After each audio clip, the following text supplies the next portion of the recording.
Welcome to Home Tech Decisions. In this episode, I will discuss which smart switch is best for your situation. If you haven't done so already, be sure to subscribe.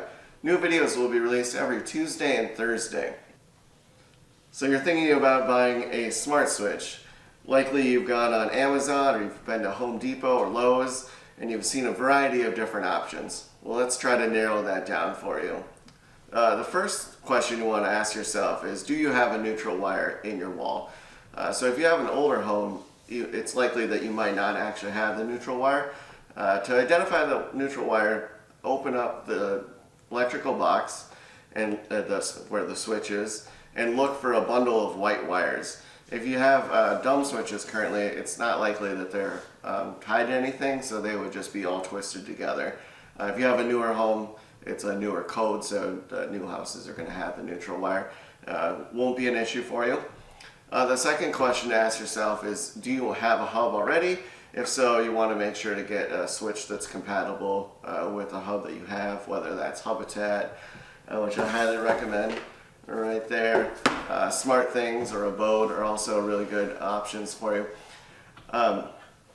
And then from there, you have to decide what you're controlling. So if it's a room where it's just 4 standard bulbs, it definitely makes sense to go with the switch, because the switch is going to be cheaper than replacing a smart bulb.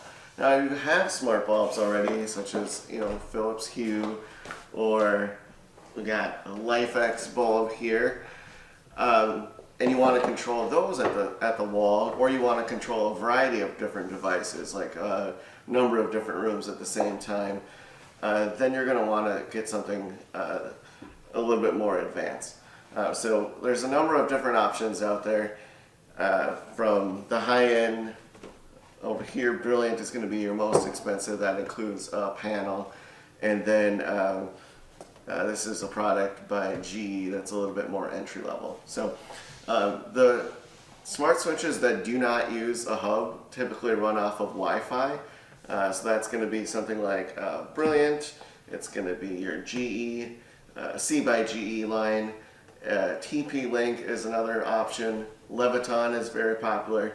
All of those use your home Wi-Fi network to connect. They do require a neutral wire, so it's only going to be an option if you have that wiring in your house. And so with that, the app is great and everything. However, what you run into is, if you have a lot of these switches in an area, it's a lot of lag on your Wi-Fi system, so just a lot of different devices. And so in that instance, I would recommend using something with a hub. Nice entry-level Z-Wave switch would be anything from like the GE in Brighton, which also is labeled as Jasco, or Honeywell is the equivalent. A step up from there would be like a Zeus or this Innovelli. This is the Innovelli Red Series dimmer. So this actually allows you to do scene control, and so you're passing the power from the line to the load so that the bulb is continually receiving power, but you're able to do different scenes with the Red Series by different how you click on the switch itself. So that's very cool.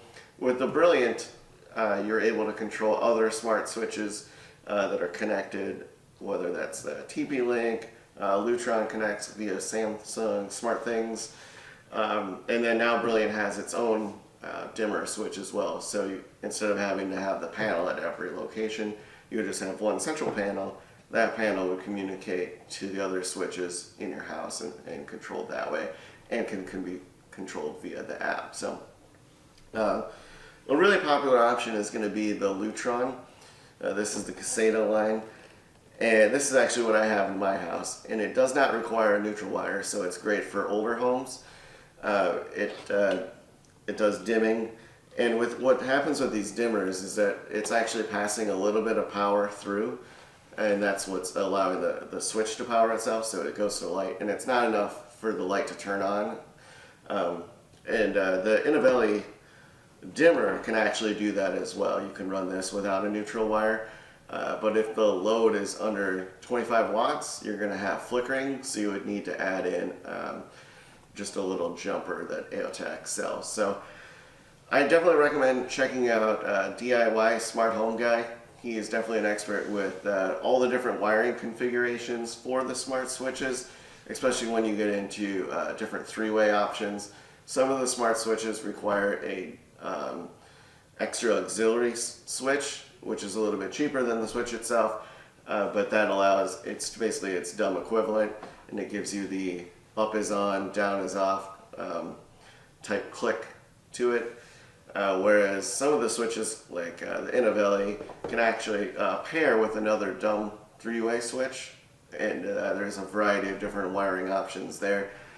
And then with Lutron, what you actually use is a Pico remote, and so in any extra spot, so like the second switch, third switch, all would get a Pico, and you actually just take the wires in the wall and you cap them off, so it just makes one big loop. This is a great solution.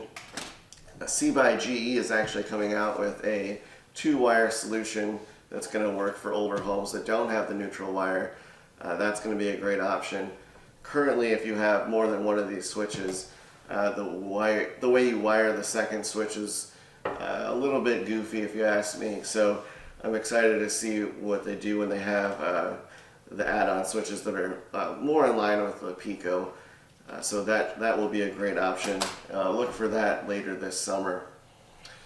I think that about wraps it up. If you have any questions about any of these switches, be sure to comment below and we'll try to answer them. And we are going to do some different installation videos and show some examples of how you might use these switches. So until next time, thank you.